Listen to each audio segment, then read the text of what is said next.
नमस्कार MM guidance channel को आपको स्वागत। जदि आपण शिक्षक शिक्षिका होगा चाहूँगी एवं कम खर्च रे सरकारी मान्यता प्राप्त बीएड कोर्स खोजुंट तेबे आज भिडियोटी आपंपाई बहु गुरुत्वपूर्ण। आज भिडियो आम आलोचना करवा इग्नो बीएड कोर्स कौन से एडमिशन करने योग्यता कौन कौन दरकार, एंट्रांस एग्जामिनेशन कौन कौन पड़े, रिजर्वेशन कौन रही, इग्नो बीएड कले कौन कौन कैरियर आम कर भिडियोटी को शेष पर्यंत देखा।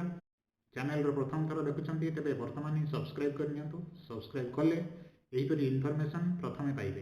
तेणु आसतु प्रत्येक पॉइंट को सहज भाव में बुझे ना, संपूर्ण भिडियोटी को देखिले बहुत किसी जानीपारे। यहीपरि अधिक अधिक इनफर्मेटिव कंटेंट पाइबापी चैनल को लाइक शेयर और सब्सक्राइब करने को भूलिए ना। इग्नो बीएड कौन, प्रथम हूँ इग्नो कि कौन। इग्नो हूँ Indira Gandhi national open university जहाँ 1985 मसीह स्थापित होती। यूजीसी रेकग्निशन अच्छी, नाक मान्यता प्राप्त पाई, एआईसीटी रेकग्निशन अच्छी, एनसीटी रेकग्निशन अच्छी। इग्नो एनआईआरएफ रैंकिंग लाभ कर आसला इग्नो बीएड कौन। इग्नो अंडर रे जो बीएड कोर्स दिया होची सेटा स्कूल ऑफ एजुकेशन रे रन करे बा स्कूल ऑफ एजुकेशन तरफ इग्नो बीएड प्रदान करा जाउची। यार मैक्सिमम ड्यूरेशन होची 5 वर्ष, मिनिमम होची 2 वर्ष। 2 वर्ष रु 5 वर्ष भितर आपको सारिबा पई पड़िबो। इंग्लिश और हिंदी दुईटा मीडियम रे आपन देई परिबे। एनसीटी रो रेकग्निशन अछि। टोटल कोर्स फी 55,000 टंका पड़िबो 2 वर्ष को।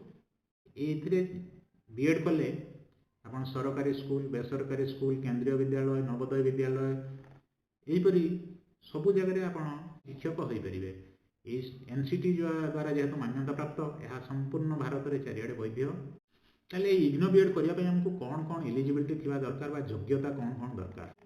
इग्नो बीएड करने ग्रेजुएशन रे 50% मार्क थिबा दरकार बा पोस्ट ग्रेजुएशन रे 50% मार्क थिबा दरकार। बैचलर डिग्री बा मास्टर डिग्री रे 50% मार्क थिबा दरकार। जदि रिजर्व कैटेगरी ताहले आपनकर 45% मार्क हेले मध्ये चलिबो। जदि इंजीनियरिंग पिला होछंती ताहले आपनको मैथ और साइंस थिबो ताहले 55% मार्क थिबा दरकार बीटेक पिलांकर। आउ कोन trained in service teacher, elementary school रो ट्रेन इन सर्विस टीचर लिखवा दरकार। Candidates who have completed NCTE recognised teacher education programme from face to face mode. Face to face mode रे से एनसीटी रिकॉग्नाइज गोटे teacher education बा DElEd बा CT जोटा से करिथिबा दरकार। Diploma in primary education DElEd programme जदि आपण ओपन बा डिस्टेंस लर्निंग रे डीएलईडी ओडीएल माध्यम रे करिसंती ताहले आपण इग्नो बीएड करिया पई एलिजिबल नहंती। जो माने फेस टू फेस मोड रे करिसंती बा रेगुलर मोड रे करिसंती डीएलईडी सेही माने ही इग्नो बीएड करिया पई एलिजिबल, अन्य माने एलिजिबल नहंती। एहा बाद इग्नोर आउ किछि कंडीशन अछि। जदि आपण एका संगे दुईटा कोर्स करिसंती, संगे दुईटा कोर्स करितले ताहा वैलिड नुह फॉर बीएड कोर्स। आपण एका संगे डीएलईडी आ +3 करिसंती बा डीएलईडी पीजी एका सहित करिसंती सेम ड्यूरेशन रे सेम समय रे दुईटा डिग्री जदि करिसंती ताहले आपण इग्नो बीएड सेथरो करि परिबे नाही। You are not eligible for admission to the IGNOU BEd programme. एहिपरि आपण जदि डीएलईडी कोर्स टी ओपन बा डिस्टेंस लर्निंग माध्यम रे करिसंती ताहले मध्ये आपण बीएड करि परिबे नाही। केवल फेस टू फेस मोड रे करितले ही आपण करि परिबे। आ इन सर्विस टीचर जो माने इन सर्विस टीचर माने होछि जे एलिमेंटरी स्कूल रे टीचर अछंती सेही माने होछंती इन सर्विस टीचर। ले इग्नो बीएड एडमिशन करिया पई हेले हमको कोन करिया पई पड़ियो। इग्नो बीएड रो जो एडमिशन हुए सेति पई एक एंट्रेंस एग्जामिनेशन हुए, इग्नो बीएड एंट्रेंस टेस्ट से ऑनलाइन रे आपण फॉर्म पकेबे। से ऑनलाइन रे फॉर्म पकेला परे आपनको गोटे एंट्रेंस टेस्ट देबा पई पड़ियो। 100 मार्क रो एंट्रेंस हो 100 मार्क।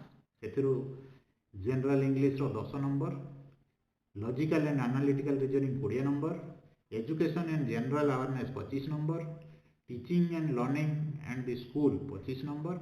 आ गोटे सब्जेक्ट कॉम्पिटेंसी एटा आपण निजे चूज करिवे। Math, science, social science, English, Hindi ए भितरु आपण जे कोनसी गोटे चूज करिवे सेथिरे होछि आपनकर 20 मार्क। टोटल हला 100 नंबर। सब गुडा को एमसीक्यू आसीबो, 100 टा क्वेश्चन आसीबो, 100 नंबर रो परीक्षा देबे।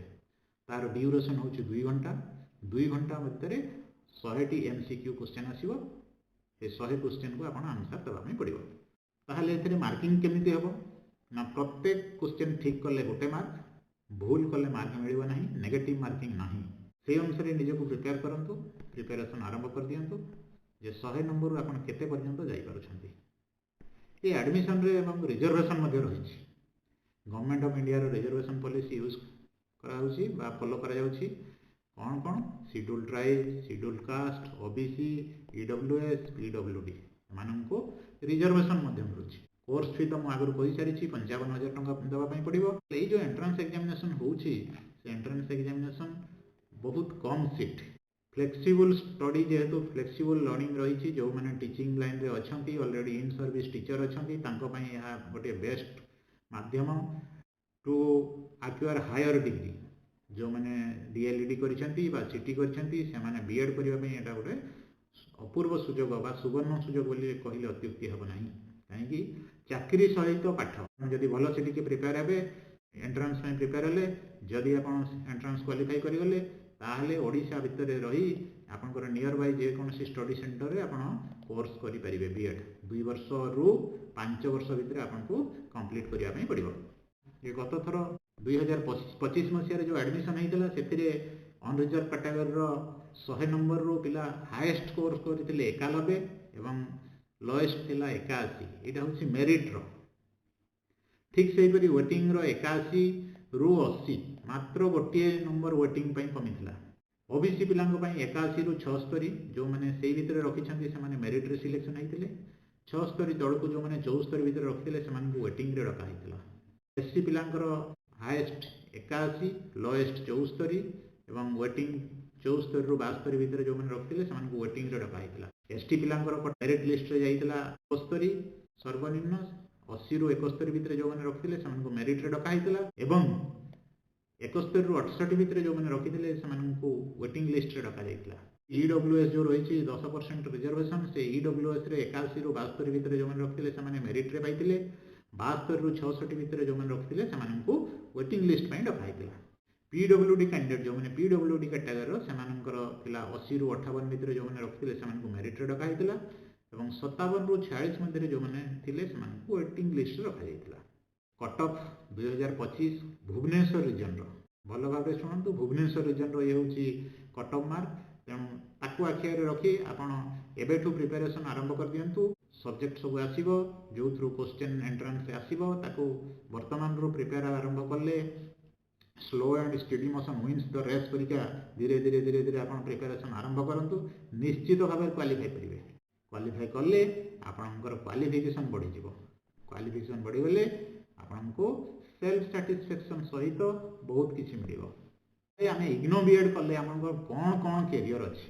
कैरियर ऑप्शन कौन एजुकेशन ऑफिसर हो पार ट्रेन ग्रेजुएट टीचर हो पार टीजीटी कौटी कौटी ना केंद्रीय विद्यालय Jawahar Navodaya Vidyalaya military school railway school Eklavya model school ओडिशार जो आदर्श विद्यालय अच्छी हाई स्कूल अच्छी आपंकर प्राइमरी स्कूल अच्छी से टीचर हो पारे विभिन्न प्राइवेट स्कूल रेसिडेंशियल स्कूल रे मध्य आप टीचर हो पारे आपन चाहिए एजुटेक कंपनी एजुकेशन जो कंपनी सब अच्छी से काम करेंगे इग्नो बीएड विषय सम्यक सूचना आपन जदि चाहूँगी करने ताहले एबेठू प्रिपेरेसन आरंभ करूँ 2026 आउ समय ना गत वर्ष जनवरी मसरे बाहरी 25 मसीहा तेणु आउ गोटे मास भितर प्राय बाहरी 2026 एडमिशन तेणु ता पूर्व आप एडमिशन पूर्वर बा एंट्रांस एग्जामिनेशन जो नोटिफिकेशन पूर्वर प्रिपेरेसन आरंभ कर दिंतु तेबे जाई आपण भल भाव